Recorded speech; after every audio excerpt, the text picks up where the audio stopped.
안녕하세요, 청취자 여러분. 오늘은 좀 특별한 자료를 같이 보려고 하는데요. 한 개인의 파산 신청 사건 보고서입니다. 이게 서울회생법원에 실제 제출된 파산 관제인 보고서라고 해요. 네, 맞습니다. 이걸 보면 한 사람의 삶이 어떻게 흘러왔고 또 법적인 절차는 어떻게 진행되는지 그 단면을 좀 들여다볼 수 있죠. 그렇죠. 특히 한때 사업체를 직접 운영하셨던 분이라고 하는데 어떻게 파산까지 이르게 됐는지 그 과정이 궁금해지거든요. 오늘 이 보고서를 통해서 그 핵심 내용을 좀 파헤쳐 보겠습니다. 네, 좋습니다. 이 보고서에는 채무자의 어떤 재정 상황이라든지 파탄에 이르게 된 경위, 그리고 파산 관제인을 법적 검토 의견까지 아주 자세하게 담겨 있거든요. 개인 파산 절차가 어떻게 진행되는지 보여주는 중요한 자료죠. 특히 그 면책 결정까지 가는 과정, 그 부분이 중요할 것 같아요. 맞아요. 그 부분을 유심히 볼 필요가 있습니다. 자, 그럼 보고서 내용을 좀 더 자세히 볼까요? 우선 이 채무자분, 어떤 분이신지 기본적인 정보부터 좀 짚어주시죠. 네, 보고서를 보면 이분은 47세 여성이시고요. 의상학을 전공하셨고 졸업 후에 한 10년 정도 직장 생활을 하셨어요. 아, 직장 경험도 있으시군요. 네. 그리고 2013년에 결혼을 하셨고 슬라의 딸이 둘 있습니다. 각각 10살, 9살이고요. 근데 이제 현재는 직업이 없는 무직 상태이신 거죠. 그렇군요. 남편분은 수입이 좀 있으신가요? 남편분은 대리운전을 하시는데 월 한 200만 원 정도 수입이 있다고 보고서에 나와 있습니다. 아, 월 200만 원이요? 그럼 네 식구 생활하기에는 좀 빠듯할 수도 있겠네요. 네, 그렇죠. 그래서 현재는 시어머니 소유 주택에서 무상으로 거주하고 계신다고 해요. 그전에는 시아버지 소유 주택에서 지내셨고요. 아, 주거는 그렇게 해결하고 계시는군요. 이런 상황에서 어떻게 사업을 시작하게 되셨고, 또 결국 파산까지 가게 된 건지, 그 파탄 경외 부분을 좀 자세히 봐야 할 것 같아요. 네, 그게 중요하죠. 보고서에 따르면 이제 배우자 수입만으로는 좀 부족하다고 느끼셨던 것 같아요. 그래서 처음에는 온라인으로 신발 판매를 부업처럼 시작하셨다고 합니다. 아, 온라인 판매로요? 네. 그러다가 이게 좀 더 커져서 2016년에는 아예 주영별류라는 이름으로 가족회사를 설립하셨어요. 동대문 신발을 통합해서 유통하는 플랫폼 사업을 본격적으로 시작하신 거죠. 와, 플랫폼 사업이라니? 굉장히 좀 야심찬 도전이었네요. 그렇죠. 상당히 도전적인 시도였는데 사업이라는 게 늘 그렇듯이 어려움도 많았던 것 같습니다. 어떤 어려움들이 있었을까요? 당장 이제 사업 자금이 부족했던 것 같아요. 그래서 2017년에는 제주도에 가지고 있던 주택을 1억 8천만 원에 매각해서 그 돈을 사업 자금으로 다 넣으셨다고 해요. 아, 집까지 팔아서요. 쉽지 않은 결정이었을 텐데. 네. 그 후에도 사업을 좀 더 확장하려고 은행 대출도 계속 늘어났고요. 어떻게든 이 사업을 좀 키워보려고 정말 애쓰신 흔적이 보입니다. 정말 고군분투하셨네요. 그런데 결국 결정적인 위기가 온 거군요. 네, 맞습니다. 바로 코로나19 팬데믹이 터진 거죠. 이건 예측 불가능한 외부 충격이었잖아요. 그렇죠. 특히 자영업자나 소상공인들에게는 정말 직격탄이었죠. 네. 매출이 급감하면서 더 이상 버티기가 어려워졌고 결국 2022년에 폐업을 하게 되셨습니다. 그 이후로는 기초생활수급자로 지내시다가 2022년 11월경에 결국 파산 신청을 하게 이른 거죠. 그 시점이 파탄 시점이라고 볼 수 있겠습니다. 아, 정말 안타깝네요. 사업 실패에다가 예상치 못한 팬데믹까지 겹치면서. 개인의 힘으로는 정말 감당하기 어려운 상황이었겠어요. 그럼 현재 빚은 총 얼마 정도이고 재산은 정말 하나도 없는 상태인가요?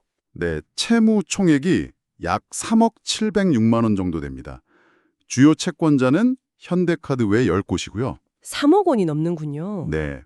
이 빚이 늘어난 원인을 보면 생활비 부족분도 있고 기존에 있던 빚을 갚기 위한 부분, 그리고 사업 자금으로 쓴 돈, 이런 것들이 좀 복합적으로 얽혀 있는 상황입니다. 그리고 안타깝게도 현재 채무자 본인 명의의 재산은 전혀 없는 것으로 파악됐습니다. 3억 원 넘는 빚에 재산은 없고 정말 막막하셨겠네요. 혹시 파산 신청하기 직전, 그러니까 최근 5년 안에 처분한 다른 주요 재산 같은 건 없었나요? 그 제주도 주택 매각은 2017년이니까 조금 시간이 지났고요. 네. 파산관제인이 당연히 그 부분도 면밀히 검토를 하는데요. 보고서상으로는 최근 5년 이내에 특별히 주목할 만한 재산 처분 내역은 없는 것으로 나와 있습니다. 그렇군요. 그럼 가족들 명의 재산은요? 배우자나 부모님, 자녀들 앞으로 된 재산은 없었나요? 네. 그 부분도 확인했는데 배우자 명의 재산은 없고요. 부모님 같은 경우는 아버님이 2023년에 어머님은 훨씬 전인 1997년에 돌아가셨는데 상속받은 재산은 없는 것으로 확인됐습니다. 그리고 자녀들 명의재산도 해당 사항이 없었고요. 아, 그러니까 결과적으로 파산관제인이 채권자들에게 조금이라도 나눠주기 위해서 현금화할 수 있는 재산, 이걸 환가가능재산이라고 하는데 이걸 찾지 못한 거죠. 네, 정말 아무것도 남지 않은 상황이군요. 자, 상황이 이렇다면 이 사건을 맡은 파산관제인 홍현필 변호사님이신데 법원에 어떤 의견을 제출했을지 궁금합니다. 네, 홍현필 파산관제인의 의견은 크게 두 가지로 요약할 수 있습니다. 첫 번째는 채무자의 현재 소득이 전혀 없잖아요. 네, 영원이라고 했죠. 네, 그런데 빚은 3억 원이 넘고 이걸 고려하면 명백하게 지급불능 상태라는 겁니다. 그러니까 빚을 갚을 능력이 전혀 없다는 거죠. 그건 뭐 명확해 보이네요. 그렇죠. 그리고 두 번째 의견은 이 파산 절차를 진행하는데도 비용이 들거든요.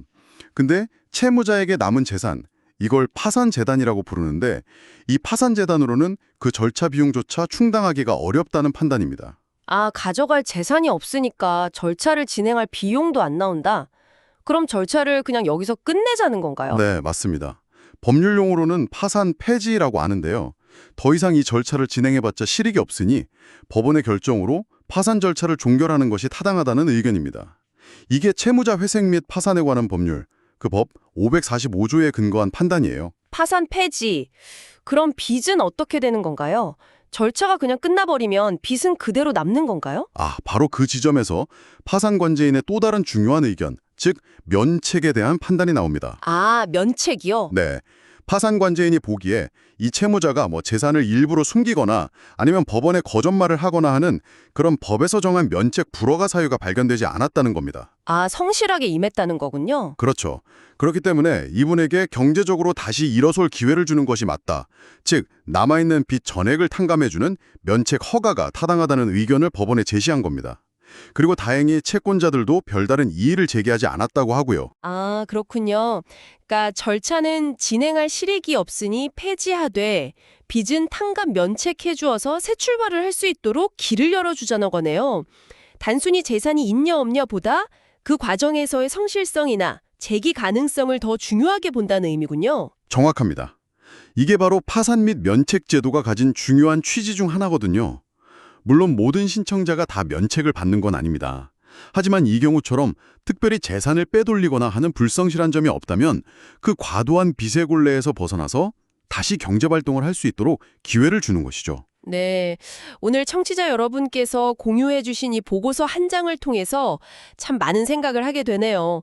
성실하게 자신의 삶을 꾸려가던 개인이 사업 실패나 또 코로나19 같은 예상치 못한 외부 요인 때문에 파산에 이르게 되고, 하지만 또 이 법 제도를 통해서 재기의 기회를 얻게 되는 과정을 아주 구체적으로 볼 수 있었습니다. 네, 어떻게 보면 사업 실패와 팬데믹이라는 이중고 속에서 모든 걸 잃었지만 이 면책이라는 절차를 통해서 새로운 시작을 할 수 있는 발판을 마련하게 된 셈이죠. 그렇죠. 이 사례는 개인 파산 제도가 단순히 빚을 없애주는 기능만 하는 게 아니라 실패를 딛고 다시 일어설 수 있도록 돕는 일종의 사회적 안전망 역할을 한다는 걸 잘 보여줍니다. 특히 예측 불가능한 위기가 닥쳤을 때 그 책임을 전적으로 개인에게만 지우는 게 아니라 우리 사회 시스템을 통해서 재기를 지원하는 것이 얼마나 중요한지를 생각하게 만들죠. 그렇네요. 실패가 곧 인생의 끝이 아니라는 것을 보여주는 그런 제도적 장치라고도 할 수 있겠습니다. 자, 오늘 이 이야기를 들으신 청취자 여러분께서는 어떤 생각이 드셨는지 궁금합니다. 이렇게 어려운 상황에 처한 개인이 정말 온전히 다시 서기 위해서 현재의 파산이나 면책 제도 외에 우리 사회가 또 어떤 부분들을 좀 더 고민하고 지원해 볼 수 있을까요? 이 질문을 함께 생각해 보시면서 오늘 이야기는 여기서 마무리하도록 하겠습니다. 다음 시간에 또 다른 흥미로운 자료로 찾아뵙겠습니다. 감사합니다. 감사합니다.